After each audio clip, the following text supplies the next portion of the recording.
I guess you love movies. I do too. Hi guys, and welcome back to another video in my favourite movies. And today we're going to be talking about another Martin Scorsese movie, and indeed my favourite Martin Scorsese movie ever, and probably one of my favourite, like top 5 all-time favourite films. And out of all of the films that I've already put in this section, other than the Godfather films, which are my 2 favourites of all time, they're my top 2.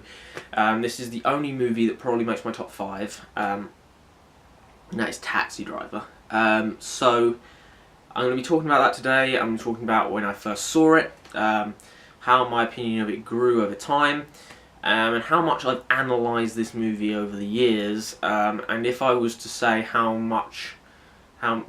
movie that I've written about and talked about with friends and family more than any other movie, Taxi Driver is probably the movie that I have talked about the most, but not with you guys, so we'll get into that. Now, the first time I saw Taxi Driver, it's quite difficult to say. Again, it was around that sort of time when I was first getting into watching a lot of movies. That was sort of like around the beginning of secondary school, around 11 or 12, 13, sort of around that sort of period in my life. And again, another movie I probably shouldn't have watched. You know, this movie is gruesome as fuck, okay? There's a lot of gore. There's a lot of fucked up shit in this movie. You know, child prostitution, and assassination attempts, and insanity, and fucking pornography, and like people having their fingers blown off. But you know, I turned out alright. Maybe. I don't know. Maybe I did, maybe I didn't. But you know, you be the judge of that. But watching the movie then, I remember being kind of bewildered by it. I didn't really know what to make of it. At that age, I didn't really get the movie. And to be honest, it's unsurprising because the amount of emotional complexity that this film, the amount of emotional complexity that's in this movie, it's very, for anyone, it's pretty difficult to, to really get behind that when you're that young. So later on in my life, I did pick it up again. I think about 2 or 3 years later, probably maybe a little bit later on. I'm not sure exactly when, but I know there was a little gap that went by before I saw it again, and it impacted me. It really did, and it truly is one of the most powerful emotional experiences in all of cinema, I believe. In fact, this is Scorsese's greatest achievement. It truly is a masterpiece, in my opinion, and I'll go into many reasons why I think this. Obviously, Taxi Driver's about Travis Bickle, a late-night taxi driver and Vietnam veteran, who we don't really know much about in terms of his past, in terms of what happened to him in Vietnam. We only know that he was honourably discharged. That's the only thing we know about him. But then we start to grow and learn about his character. This is a man who's truly so angry, very angry person. He drives his taxi down the dirty, seedy streets of New York, and he sees what he calls the scum, the pimps, the prostitutes, the women who pay for, that sell their body for money, and he sees them as the scum. But the funny thing is, Travis could go anywhere for fares. He doesn't have to drive down these streets, but he chooses to. He chooses to feed his own anger. And really, as I will go through in this discussion, it's really to try and find a purpose in his own life. And as he's driving around, very long hours, as he says in the start of the film, he just wants to work really long hours, because really he has no purpose in his life. He's just trying to find one. He's searching. He's prowling in his taxi, just going from place to place, trying to find a reason to continue this life of loneliness and anger. And he meets Betsy. He sees her in a campaign office for a presidential candidate. And a few days after he first sees her, he plucks up the courage to ask her out on a date. And arguably, this is the best scene in the entire movie, in terms of acting. De Niro in this scene is phenomenal. He truly is projecting. Travis is projecting himself onto Betsy, and he's hoping for a response. he's been bottled up for so long, his emotions, his loneliness, his insecurity, and he hopes with, unlike anything else, that she'll be like it too, that she'll be like him, that he won't be an outsider or a weirdo or strange person that nobody knows how to talk to or understand. And he does. He projects himself onto her and says, "You look like a lonely person. You look like you're not happy. You know, I come past here a lot, and you look like, you know, the way you hold yourself. You look like you're not a very happy person." And watching the scene, you know that he's projecting onto her, but you know that she doesn't know that. And that whole that context, that undercurrent to the entire scene, makes it so emotionally powerful. And it's such a brilliant piece of acting from both De Niro and Sybil Shepherd. This is probably one of her best performances, along with The Last Picture Show. And really, those are towering peaks of Shepherd's career. Really, she didn't do much of any merit other than that, but she's very, very good in this movie as Betsy. And another incredibly awkward emotional scene. De Niro tries, Travis tries so hard to try and connect to Betsy. And it's a very odd and awkward conversation. You kind of want to look away. You don't want to look at it, because it's very much a first date. It's very much a very awkward social conversation. It sort of shows how socially awkward Travis really is. And as Betsy says, he's like a walking contradiction, which I think is very, very true. And it's a very, very good scene. But in these scenes, and during the period in time that Travis is seeing Betsy, or believes that he has a chance with her, you never see him down the streets of Scum, looking at the prostitutes, the whores, and the pimps. The anger isn't building up because Travis wants to be normal. More than anything, he wants to be normal. More than anything, he wants to be accepted, loved, have a purpose. As he says, he believes that a man should not, be, focus on morbid self-obsession. That a man should become a man like any other man. Should become a person like any other person, and that's his ultimate goal, is to be normal and to have a purpose in life. And Betsy is his shining light, is his beacon of hope. And unfortunately, his social awkwardness and eventual madness causes her to run away from him like everybody else. And on the second date, he takes her to a porno movie, and she runs out in disgust. And the weirdest part of it is he doesn't understand. The weirdest part of it is that he doesn't get why she's so disgusted. He pleads with her and says, I'm sorry, I didn't realise that you would react like this to this movie. I could take you to another movie. I don't know much about them, but I could take you there. He doesn't understand the social issue with taking a woman to a porno movie. He doesn't get it. He isn't socially switched on enough to understand prior to that event why she wouldn't want to go.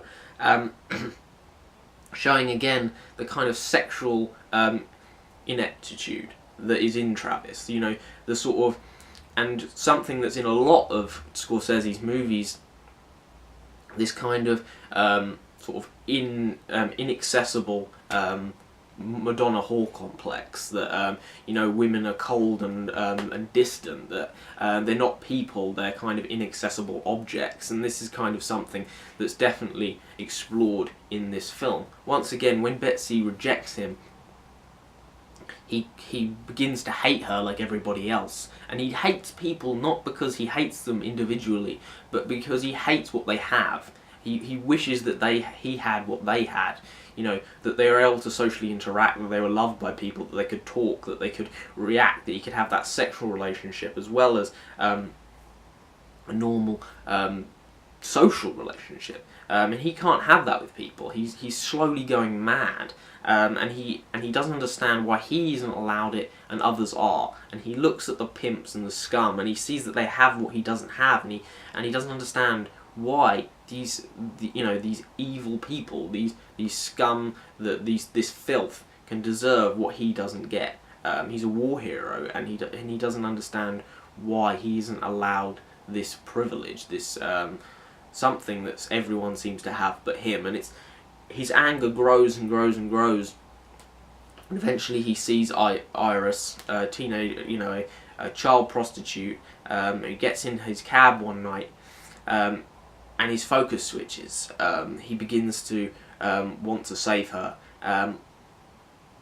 but slowly he meets different people throughout his journey and throughout this nightmare of the world that he inhabits. Scorsese plays a cab affair that talks to him about killing his wife, and Travis's expression throughout this scene shows that he isn't disgusted or frightened by by what Scorsese's character is saying. What he's thinking is, oh my god, this could be me. He's harbouring the same thoughts, the same violent anger, the same volatile nature. He's trying to bottle it up. He wants a purpose, but he's getting more and more angry and more violent in his mind. And he tries to reach out, he tries to talk to his boss about it, but his boss just doesn't understand him. He doesn't know how to say it. He doesn't know how to say what he's feeling inside. And a brilliant shot of his pills, bursting in a glass of water shows the boiling over, the boiling point. Is coming near, and his anger is close to bursting out. It's a brilliant symbolic shot, and he gets more and more angry, and he has to find something to do, some type of purpose. And, he continuously gets rejected by Betsy, and in one of the best shots in the entire film, when he is being finally rejected by her, when he's on the phone to her, when he's trying so hard to get her to forgive him, the camera pans away, and as the film is in the perspective of Travis, it doesn't want to look at him in his moment of pain. But the camera never shies away in the most violent moments, and it shows that Travis's madness is true, because the camera and Travis are more ashamed by the rejection than the, ultra-violence. And this shows the madness and the anger inside of him because of that loneliness, because of that feeling of isolation, and that feeling that he doesn't deserve it. He hates these men that control women that he cannot attain. Plantain, the presidential candidate, controls Betsy. He is the pimp and she is the whore. And eventually he becomes so angry that he decides to destroy them. He gets up his arsenal, the guns, and you see the classic "You Talking to Me" sequence, where of course it shows, again, his loneliness, where he says, "You talking to me? You must be talking to me because I'm the only one here." And as he plans for this, he tries to assassinate Plantain, but it fails on 2 occasions, and he's thwarted by the Secret Service. He talks to Iris about saving her, but she doesn't seem to want to be saved. He gets more and more angry. He doesn't know what to do.